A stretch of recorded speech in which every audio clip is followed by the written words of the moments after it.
A man can lose 25 pounds in 3 months and get faster. A man can lose 25 pounds in 3 months and get slower. Same 25 pounds, same 3 months. This past off-season, the tight end for the Kansas City Chiefs did the first one, on purpose, at 35 years old, coming off the worst statistical season of his career and a loss in the Super Bowl. And almost everyone explaining why it worked on television is explaining it with the wrong mechanism. Here is the version you have probably already accepted, because it sounds like physics, and physics is supposed to be the trustworthy part of sports commentary. Less mass means less to accelerate. Less mass means less to decelerate when you plant and cut. Fewer pounds, therefore more speed, the same way a lighter car accelerates faster than a heavier one carrying the same engine. It is not a lazy idea. It is Newton's second law. Force equals mass times acceleration, rearranged in the most intuitive direction possible. Hold the force roughly constant and shrink the mass, and the acceleration has to go up. Anyone who took a semester of physics has the tool already sitting in their head, and it is a perfectly real tool. It is clean. It is satisfying. It uses a real law of motion, and it is missing the one fact that actually explains what happened to that body, a fact that has nothing to do with the number on a scale, and everything to do with something that takes roughly 300 milliseconds to do its job, in a sport that gives it about a third of that time to work with. I run a human performance lab, the kind universities attach to their kinesiology departments and professional teams quietly borrow for testing days. I have spent most of my working life gluing sensors to the legs of athletes and asking their bodies questions they cannot answer honestly, because the honest answer is buried in the muscle and the tendon and the nervous system, not in anything the athlete can feel or report from the inside. The question I get asked more than any other, in one form or another, is some version of, how does a 35-year-old man get quicker by getting smaller, when everything we think we know about strength says smaller should mean weaker? The answer starts with a number that sounds too small to matter. It is not too small to matter. It is the whole story, and almost nobody talking about this off-season has mentioned it once. By the time we are done, you will not be able to watch a highlight reel the same way again. When an elite athlete's foot hits the ground during a full-speed sprint or a hard cut, it stays there for something like 80 to 100 milliseconds before it is gone again. A voluntary human eye blink itself takes somewhere around 100 to 150 milliseconds, so the foot is often gone before a blink would even finish. That is the entire window in which force has to be produced, driven into the ground, and returned as forward motion. Here is the part nobody mentions when they talk about power, as if it were just a bigger muscle sitting in reserve. An isolated human muscle, asked to contract as hard as it possibly can, starting from rest, takes something on the order of 300 milliseconds to climb all the way to its peak force output. 300, against a window of 80 to 100. The muscle never gets there. Not in a sprint, not in a cut, not in a jump off one leg at the line of scrimmage. The theoretical ceiling on force that a bigger, heavier muscle could eventually produce is a ceiling the sport never gives it time to reach, because the play is already over. So if raw muscular force is not what determines how hard your foot hits the ground in that sliver of a second, then all the talk about lost muscle costing you power is worrying about a variable that was barely in the equation to begin with. Something else is doing the real work in that window, something that does not behave like a bigger engine at all. And once you see what it actually is, you will not be able to watch a lineman fire off the ball the same way again. I did not arrive at any of this through football. I arrived at it through the triple jump. I spent 4 years in college trying to add centimeters to a hop-step-jump sequence that takes less time to perform than it takes to say the word triple. And in my last real shot at an Olympic trials qualifying mark, I missed the standard by 11 centimeters, about the width of 2 hands held side by side. I had gotten stronger every single year of that training. My squat went up. My power clean went up. Every number a strength coach cares about went up, on schedule, like it was supposed to. And I got slower off the board. That contradiction is the entire reason I have a doctorate instead of a medal, because I could not let it go. And it turned out, after years of chasing the wrong variable, that the answer had nothing at all to do with how strong I had become, and everything to do with how fast I could turn that strength into usable force in the one specific instant when the board was still under my foot. My doctoral advisor was the one who showed me why, and I remember the exact afternoon. She put an ultrasound probe against my own Achilles tendon while I hopped in place on a force plate and turned the monitor so I could watch it happen in real time. I expected to see a tendon doing what I had always assumed a tendon did, which is nothing much. A passive cable, along for the ride while the muscle did the actual work. What I saw instead was the tendon visibly stretching on contact, coiling almost, storing something, and then snapping back a fraction of a second later like it had been waiting the whole time to let go. She asked me how much of that recoil I thought was coming from a nerve signal telling a muscle to shorten. The honest answer was, none of the timing worked out for that to be true. It was too fast. Whatever I was watching on that screen was not a command being obeyed. It was physics being stored and released, and it had been happening in my own leg, unremarked on, for the entire 4 years I had been chasing the wrong variable in a weight room. Here is what is actually happening in that instant, instead of a muscle contracting from a standing start. Your Achilles tendon is not a passive rope tying muscle to bone. It behaves like a spring. When your foot lands, the tendon stretches under load and stores mechanical energy the way a diving board stores energy when a swimmer lands on it, almost for free, without the nervous system needing to command a single new muscle fiber into action. A fraction of a second later, the tendon releases that stored energy back into the ground as the foot pushes off. And at top running speed, researchers estimate that somewhere around half to 3/4 of the propulsive force coming off the ankle is arriving this way, through stored elastic recoil, rather than through a muscle actively shortening in real time. The muscle's job at that speed is mostly to hold the ankle rigid enough that the tendon has something stiff to spring against, less like an engine, more like the frame that keeps a loaded spring from folding uselessly under its own force. This is the first place the wrong idea actually breaks, and you can watch it break on a force plate.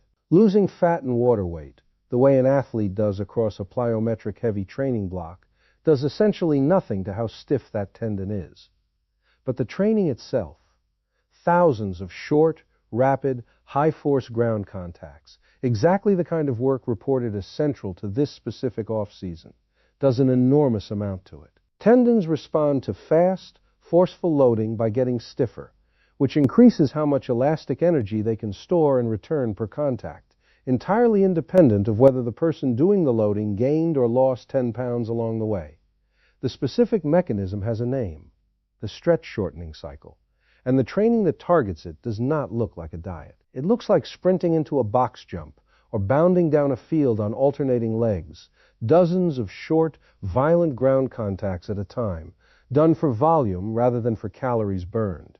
It also does not happen quickly, which is worth pausing on, because it explains why this specific transformation took an entire off-season instead of a few weeks. Tendon is far less richly supplied with blood than muscle is, and the collagen inside it turns over on a much slower schedule.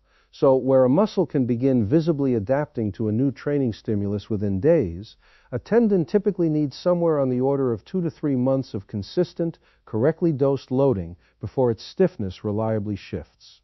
Any strength staff running this kind of program already knows this, which is why the real version of this work is never a crash diet. It is a general strength phase that gradually narrows into a specific, high-velocity plyometric phase, timed to finish just as training camp begins, because the tendon was always going to be the slowest variable in the entire experiment, and you cannot rush collagen no matter how disciplined the athlete is about his diet.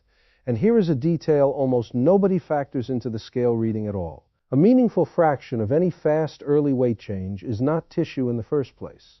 Every gram of glycogen your muscles store for fuel is packed away bound to roughly 3 grams of water. Deplete the glycogen through a hard training block and change what you are eating at the same time, and several pounds can disappear from the number on the scale within weeks without a single fiber of contractile tissue going anywhere. The tendon does not care about any of that. It only cares about how it was loaded, which means a real fraction of the 25 pounds and the entire explanation for the faster tendon were never the same 25 pounds to begin with. The 25 pounds and the stiffer, springier tendon happened during the same 3 months, on the same body, produced by the same training block. That does not make one of them the cause of the other. It makes them 2 separate readouts of a single intervention, and only one of those readouts explains why anyone got faster. "You've got to rebuild your body," he told reporters this off-season, and the sentence is more accurate than he probably meant it to be. A rebuild, not a subtraction. I have watched this exact pattern show up in my own lab more times than I can count, on nobody famous at all. A recreational master's-level sprinter, mid-30s, walks in convinced his best years are behind him because he has been steadily losing muscle mass for 2 years and his race times have been getting better anyway, which he assumes is some kind of fluke or a stopwatch error. We put him on a force plate and run the same rebound jump test that first exposed my own problem 2 decades ago, and the readout tells a completely unembarrassed story. His ground contact time has dropped by a real, measurable margin over those 2 years. His tendon stiffness score is up. His body weight is down. None of those 3 numbers are lying to each other. They are simply describing 3 different systems that happen to share one leg. That man is not getting faster despite losing muscle.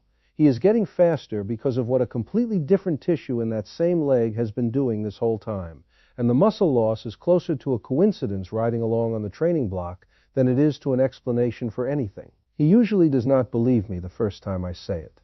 Most people do not, because it means unlearning something that felt like common sense since the first time anyone ever stepped on a scale. But tendons do not explain everything either, and there is a second reason older athletes lose speed that has nothing to do with tendons or muscle mass at all. A reason that also explains something stranger, how a 35-year-old can, in one very specific and measurable way, out-explode the 22-year-old version of himself. Aging does not shrink your muscle evenly. It goes after one particular kind of muscle fiber first and hardest. The fast, powerful, quick-fatiguing fibers physiologists call type EI, the ones built for exactly the kind of split-second force production a football play demands. The slower, more fatigue-resistant fibers built for endurance are far more stubborn. They hang around. The net effect, well documented across decades of muscle biopsy research, is a loss of somewhere between 3 and 8% of total muscle mass every 10 years starting around age 30, with the rate accelerating hard once you pass 60. And a disproportionate share of whatever gets lost along the way is specifically the explosive kind. So the muscle an aging athlete has left is not just smaller, it is disproportionately the wrong kind of smaller, tilted away from explosiveness even before you weigh anything at all. At the same time, something separate is happening in the nervous system. The rate at which the brain can recruit and synchronize motor units. Essentially, how fast it can turn fire into every fiber actually firing together, slows down with age, independent of how much muscle is sitting there waiting to be told what to do. You can have plenty of muscle left and still lose the ability to switch it on quickly, which, inside a 100 millisecond window, might as well be the same as not having it. Here is the part that should genuinely unsettle the tidy version of this story. Plyometric training, the specific type of training reported for this off-season, is unusually good at attacking exactly this neural component, and it can improve rate of force development through better motor unit synchronization on a faster timeline than it can rebuild lost muscle tissue, which means a lighter, older athlete doing this specific kind of work can genuinely reach the ground with more usable force in that 100 millisecond window than a heavier, younger version of the same person ever did. Not because he added tissue, but because he got faster at using less of it in a smaller amount of time with a stiffer spring underneath it. Weight was never the lever. It was the shadow the real lever happened to cast on a bathroom scale. None of this means mass stopped mattering entirely, and I want to be precise about that instead of overcorrecting in the other direction. A tight end still has to block defensive linemen who outweigh him, and a collision at the line of scrimmage is a completely different physics problem than a sprint stride. It unfolds over a few hundred milliseconds instead of 80 to 100, long enough for genuine muscular force and sheer mass to matter in the way people originally assumed force always worked, because momentum is quite literally mass multiplied by velocity, and a lighter body arriving at the same speed hits with less of it. So there is a real trade-off buried in this transformation, just not the one anyone diagnosed. It is not less muscle costs you power, it is less mass costs you something specific in a longer, slower, entirely different kind of contact, while costing you essentially nothing in the split-second contact that determines whether you get open in the first place. 2 different clocks, Two different sports happening inside the same sport, and losing weight is a good trade for one of them and a real, if usually survivable, cost to the other. Which finally answers the question sitting underneath everything I opened with. Take the same 25 pounds off a similar athlete through calorie restriction alone, no change in the type of training, no thousands of new high-force ground contacts, and you get the other outcome I described at the very start. He gets slower. He is not losing water and shedding a little fat while his tendons stiffen and his nervous system learns to fire faster. He is simply losing tissue, some real percentage of which is exactly the fast-twitch muscle aging was already trying to take from him, with nothing rebuilt underneath to compensate. Same number of pounds, gone. Opposite outcome. The scale cannot tell you which version happened to a given body because the scale was never measuring the variable that mattered. It is also, this same off-season, not a story about one player. The Chiefs' own quarterback was reported to have trimmed down through a similar spring, and any strength coach in professional sports will tell you this pattern. Explosive train-pline cystental weight lice in players easing past 30 is closer to a documented seasonal ritual than a one-man mystery. The mistake was never specific to him. It is specific to how confidently we hand a single number credit for a multi-part mechanism every time we see that number move in a direction we already expected. A sharper version of the original objection can still survive everything I have just said, and it deserves an honest answer rather than a dismissal. You might grant all of it and still ask, fine, but in practice, doesn't the plyometric training that stiffens the tendon also happen to burn enough energy and reduce enough appetite that weight loss comes along for the ride anyway, every single time? In which case the two are still linked, just not the way I first assumed? In this particular case, yes, they move together. But the link is not a law, and you can watch it break in other populations. Elite gymnasts routinely carry out enormous plyometric volumes across a competitive cycle while holding weight steady or even gaining it. Athletes using heavy, slow isometric loading protocols can measurably stiffen a tendon over several months with barely any ballistic, calorie-torching plyometric work at all. The two variables can be pulled apart experimentally, which is exactly how researchers know which one is doing the causal work in the first place. They simply were not pulled apart this particular off-season, because nobody engineering this training block was trying to isolate a variable for a science video. They were trying to win football games, and the two effects rode along together, which is precisely how an accurate mechanism ends up hiding behind a correlated coincidence for an entire news cycle. There is a piece of this I have never been fully comfortable with, and I want to say it plainly instead of gliding past it the way a lot of people in my field do when a camera is running, because the polished version of this story is not the fully honest one. Plyometric training makes a tendon stiffer by deliberately loading it hard and fast, over and over, which means the tendon has to remodel itself through repeated cycles of small-scale damage and repair. That is not a metaphor. It is the literal cellular mechanism. And Achilles tendon rupture, the catastrophic kind, has a well-documented peak incidence in exactly this age range, the early to late 30s, higher than in younger athletes and higher than in much older, less explosive ones. I have had a client do everything the literature says to do, show the exact improving force plate numbers you would want to see over 8 straight weeks, and still rupture that tendon on an ordinary Tuesday, on a bounding drill he had performed cleanly hundreds of times before without so much as a twinge. I heard the sound from across the gym before I understood what it was. His stiffness score, measured 4 days earlier, looked like a success story. I do not currently have a test that would have told either of us, in advance, which side of that line he was actually standing on. Nobody does. This is not a specific prediction about any one player, and I want to be careful about that. It is a true fact about a tissue and about an age bracket, and it is the one part of this whole story I cannot yet resolve into something clean and reassuring, no matter how many times I run the data. Even people who have followed me this far often still make a quieter version of the original mistake. They correct "it's muscle" to "oh, it's tendons and nerves," then, as if that swaps one single explanation for another single explanation and the story is closed. It is not. Fast-twitch fiber count is still declining on its own separate timeline.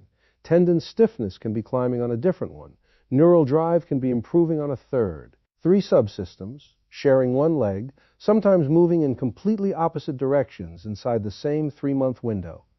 There was never going to be one number that captured all of that, because there was never really one system to begin with. There were several, wearing the same skin, and a stopwatch or a scale can only ever report on whichever one happens to be shouting loudest that month. I think I understand why weight specifically wins this argument every time, even among people who know better. Weight is the one number a television camera can actually show you. A broadcaster cannot put tendon stiffness on the screen during a highlight package, and there is no visual for improved motor unit synchronization, so the story collapses down to the one measurement everybody already owns a version of at home. That is not a failure of intelligence. It is what happens when a genuinely multi-part mechanism gets forced through a bottleneck built for a single, visible, easily narrated number, and the number that survives the bottleneck is almost never the one doing the actual work. The equipment to measure the real variables already exists, and it is not exotic or experimental. Force plates and markerless motion capture are now standard fixtures at the NFL scouting combine and inside most major college and professional weight rooms, quietly producing exactly the ground contact time and rate of force development numbers this entire explanation depends on. The data is being collected in real time on real athletes. It mostly just never leaves the building, because a tendon stiffness coefficient does not fit into a chyron the way 25 pounds does. And none of this is really confined to professional football, which is worth saying plainly before this goes any further. Anyone who has ever cut calories for a few months and been startled to find themselves setting personal records in the gym at the same time has lived a smaller, quieter version of exactly this story. And so has anyone who cut the same number of pounds the same way and simply, mysteriously, got weaker instead. The mechanism does not care whether the body attached to it plays in the NFL. Three semi-independent systems, moving on their own timelines, sharing one nervous system and one bank of muscle and tendon, will produce the exact same kind of contradictory result in a 45-year-old recreational lifter that it produces in a professional tight end, and almost nobody in either case will get the actual explanation, because the actual explanation requires equipment neither of them has in their bathroom. That idea, that a single body can be running several genuinely different ages at once, depending on which part of it you happen to measure. Sounds like a turn of phrase, something a science writer reaches for to make a paragraph land. It is not a turn of phrase. It has a number attached to it, and the number does not come from football or track. It comes from human blood. In 2023, a research team led by Tony Whisk-Correa at Stanford published a study that measured the proteins circulating in blood plasma from over 5,000 adults and used them to estimate the biological age of 11 separate organs in each person, independently, using the specific molecular fingerprints each organ sheds into the bloodstream as it ages. They were not asking how old someone is. They were asking how old each of that person's organs is, one at a time, using proteins that particular organ produces in disproportionate amounts relative to the rest of the body, so a spike or a decline in that specific protein signature could be traced back to the heart, the kidneys, the liver, the brain, the pancreas, the lungs, specifically, rather than to some vague average of the whole person, as if a body were 11 separate clocks that happen to share a mailing address, rather than one clock wearing 11 faces. What they found was that close to 1 in 5 people carries at least one organ that is aging dramatically faster than the rest of their body. Not a little faster, but far enough outside the normal range to count as a distinct category the researchers called extreme aging. About 1 in 60 people showed that pattern in more than one organ at once, and it was not a cosmetic finding. People whose hearts scored as biologically older than the rest of their bodies carried something like a 2.5 times higher risk of heart failure specifically, and accelerated aging in any one organ was tied to a 20 to 50% increase in overall mortality risk, even after accounting for chronological age. Your heart can be years older than your kidneys. Your kidneys can be years older than your brain. And these organ ages are not fixed sentences handed down at birth. Follow-up work on the same kind of data has found organ aging tracks lifestyle and baseline health closely enough to shift over time in both directions, the same way a tendon does. There is no master clock ticking somewhere in the middle of you, keeping all of it synchronized. There are 11 clocks, or 3 subsystems in a calf muscle, or however many you decide to go looking for, and the closer anyone measures, the more of them show up running at different speeds. I had my own blood run through a version of one of these panels a few years ago, mostly out of professional curiosity, expecting nothing in particular. Almost everything came back exactly where a woman my age with my training history should expect it to land. One organ did not. It was my kidneys. Of all the unglamorous places for a surprise to live, registering several years older than the rest of me, with no obvious lifestyle explanation and no diagnosis attached to it, just a number sitting there looking back at me from a printout, describing a piece of my own body that was apparently aging faster than the woman carrying it around. My own physician had no particular action to recommend because the finding does not yet come with a clean playbook attached to it, only the knowledge itself, which is its own strange thing to sit with. I have not fully made peace with that number. I run a lab that exists to tell other people their bodies are not one simple thing with one simple trajectory, and it still managed to surprise me when the finding was about my own body instead of someone else's on a force plate. I check that printout more often than I probably should, the way you check a lock you already tested twice. The next time a wearable on your wrist hands you a single fitness age, or a doctor's office hands you a single number and calls it how well you are aging, it is worth remembering what that number is actually built from and what it is being asked to compress. It is not lying to you, exactly. It is doing the same thing the scale did this off-season, reporting faithfully on one visible surface of something with 11 organs, or 3 leg tissues, or however many subsystems you would find if you kept looking, each running on its own schedule, most of which no single number, however official looking, was ever actually built to see. So here is where this actually lands, past the football, past the tendon, past the study. Every single number we hand a body, a weight, an age, a 40-yard dash time, a birthday, is doing the same job a bathroom scale did for that off-season transformation, reporting on one loud, easy-to-measure surface, while the actual mechanism runs several layers underneath it, on multiple independent clocks, only some of which the number was ever built to see. We keep asking, what happened to him, as if there is one him in there to interrogate.